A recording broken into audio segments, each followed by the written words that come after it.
Hello everyone and welcome to lesson 32, where we're going to be looking at something that's really simple. We're just going to think about using the best verb for the job.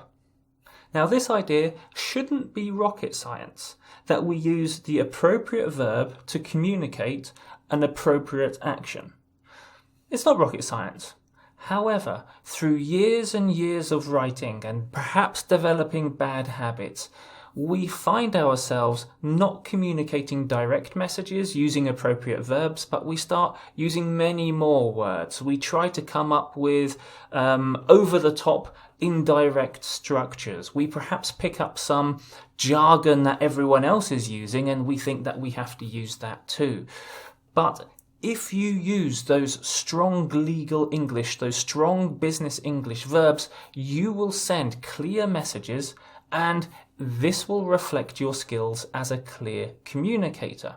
Now, I'm sure you've experienced this before, where you receive an email and there is a simple message there, but it's just hidden behind lots and lots of words, and you don't have the time, and there's too much pressure, and you don't want to just simply try to understand it because it will cost you 10 minutes of your time. And so simply you just ignore it, or you try to read it and then you perhaps misunderstand it because it was written so badly, not using those strong verbs.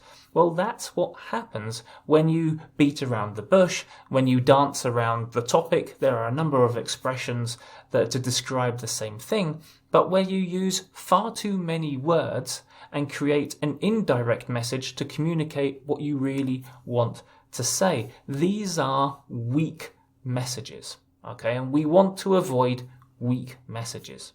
This video closely connects to the video I did on shall in lesson 14, but there are also other verbs that should be avoided, and you'll see those verbs in a second. I'll give you some examples, but if you don't know or can't remember what I was talking about when I was talking about shall, then stop this video now, quickly find lesson 14 and then review the content in that video. The final message before I show you these examples is don't be afraid of using the correct verbs to send clear messages. And that might sound a little bit strange, but when I show you these verbs in a second, you might think, oh my God, if I write like that, then this will be rude or this will be inappropriate. Not the case. Sometimes when there is a message, you have to communicate that message, and communicating it in a different way may result in the person who's reading your message not reacting in an appropriate way. So don't be afraid to use the correct verbs to send clear messages. Now, there is a caveat. I am well aware of context. If you are writing to your boss, or if you're writing to a client, or if you're writing to another business, if there is an element of hierarchy involved, then that context may determine that you use an indirect structure, but use the proper indirect structure.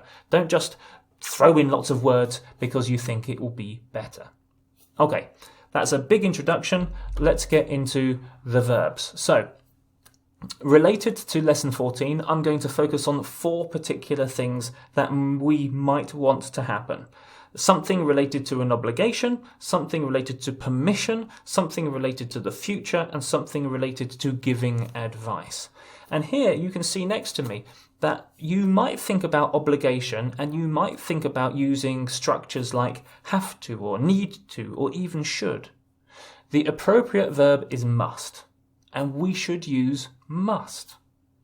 If you're thinking about permission, you might come up with a modal structure such as can or could or are able to.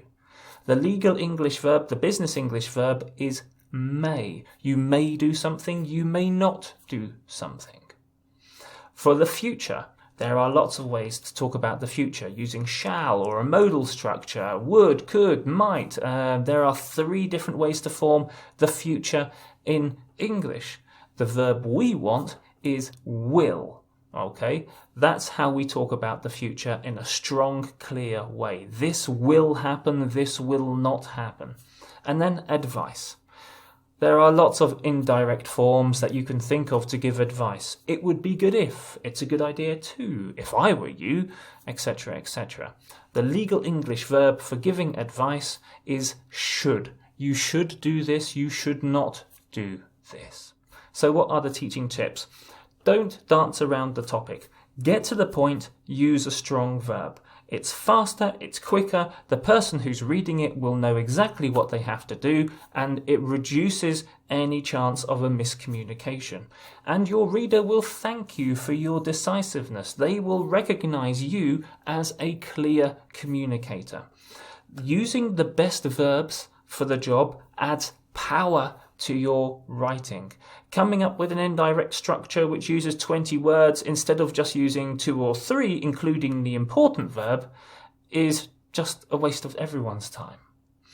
Don't think that these verbs are too formal or show a lack of respect. These are legal English, business English verbs. Their meanings are clear. It's nothing to do with formality, nothing to do with a lack of respect. But as I said, there is that caveat about context. And perhaps in some contexts, the appropriate indirect form would be better. And using these strong verbs cuts out a lot of unnecessary words that are often associated with indirect messages, such as adjectives and adverbs. Okay guys, time for some questions. What I would like you to do is click on the link below, download the questions, read the sentences and change the weak word structure into a strong verb structure. As an example, it would be really good if you could send the report by the 5 p.m. deadline. Lots of indirect language here while the message is quite clear. There's an obligation and I need that report. You have to send it by the 5 p.m. deadline. If I am writing this, then I don't have any choice. The message should be, you must send the report by the 5 p.m. deadline. Cut out all of that unnecessary language. I talked about the download link to see the questions. That's only available for the people who are following me on Patreon.